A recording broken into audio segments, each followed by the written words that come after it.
Halo sahabat edukasi, semoga hari ini adalah hari yang terbaik dan sahabat semua selalu diberikan kesehatan yang prima, keberlimpahan rezeki, kebahagiaan, dan kesejahteraan sepanjang masa. Oke, kita lanjutkan untuk membacakan buku Rahasia Magnet Rezeki karya Nasrullah pada bab yang kedua, The Power of Positive Thinking. Alam bawah sadar hanya mengenal fokus. Inginnya sih kaya, tapi fokusnya ke miskin. Inginnya sih lunas, tapi fokusnya ke utang.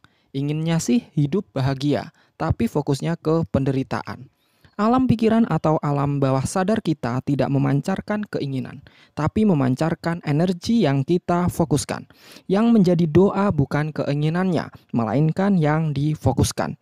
Yang dikabulkan bukan keinginan, melainkan apa saja yang difokuskan. Itulah yang terjadi. Apapun itu, hanya fokus pikiran kita yang akan naik ke atas langit menjadi doa. Coba sekarang, jangan menengok ke belakang. Saya serius, jangan menengok ke belakang. Jangan tengok, karena tidak ada apa-apa di belakang. Ya, please, jangan menengok ke belakang. Bagaimana sekarang perasaan Anda? Seperti ingin menengok ke belakang, bukan? Ya, begitulah pikiran kita. Dia hanya fokus pada tengok ke belakang. Perintahnya sendiri sudah tidak Anda perhatikan. Coba lagi. Jangan bayangkan seekor beruang. Jangan bayangkan seekor beruang yang tingginya 2 kali badan kita. Jangan bayangkan seekor beruang yang pakai celana warna merah. Terbayangkah? Ya, begitulah pikiran kita. Apa difokuskan itulah yang menjadi pikiran dan menjadi pikiran, energi dan menjadi doa. Kata-kata tidak, jangan itu tidak dikenal dalam alam pikiran. Yang dikenal hanya fokus, tema dan topiknya. Tidak mau miskin, ya jadinya miskin. Kata tidaknya dicoret dalam pikiran. Tidak mau gagal, ya akhirnya gagal. Uniknya, dia juga tidak mengenal diri sendiri atau orang lain. Ketika kita pikirkan orang lain, alam bawah sadar kita tidak mengenal. Dia hanya mengenal topiknya. Ketika kita melihat seorang koruptor, alam bawah sadar kita tidak berpikir bahwa itu adalah orang lain, tapi itu adalah diri kita. Ketika kita berfokus pada kata norak karena sang ibu yang pakai baju atraktif tadi, alam bawah sadar sedang berdoa untuk diri sendiri bukan orang lain. Ingat, dalam pembahasan bab sebelumnya, di alam kuantum, di alam pikiran, kita adalah satu dan terhubung. Orang lain ya itu adalah kita. Kita ya adalah orang lain juga, tanpa batas. Tidak ada yang menghalangi. Energi adalah satu dan terhubung. Ada seorang jemaah saya saat umroh, sebutlah namanya Pak Budi. Dia tidak suka dengan sebuah suku, sebutlah suku X. Saya tidak sebut untuk menghormati suku tersebut. Bagi Pak Budi, orang suku X itu bau. Karena kebanyakan mereka menjadikan bawang putih sebagai snacknya. Sementara dia tidak suka dengan bawang putih. Jadi, kalau kelompok mereka ini bersendawa, aromanya membuat Pak Budi tidak nyaman dan tidak khusyuk sholatnya.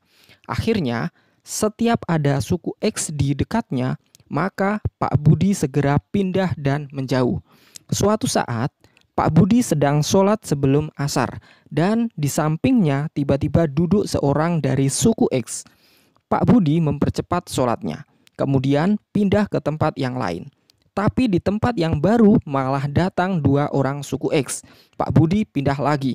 Malah makin banyak orang dari suku yang ingin dia hindari itu ada di dekatnya. Pindah lagi, makin banyak, pindah lagi, makin banyak. Sampai iqomah sudah dilantunkan, Pak Budi menyadari dirinya sudah berada di tengah-tengah orang suku X tersebut. Dan dia masih mau pindah tapi ternyata sudah tidak bisa pindah.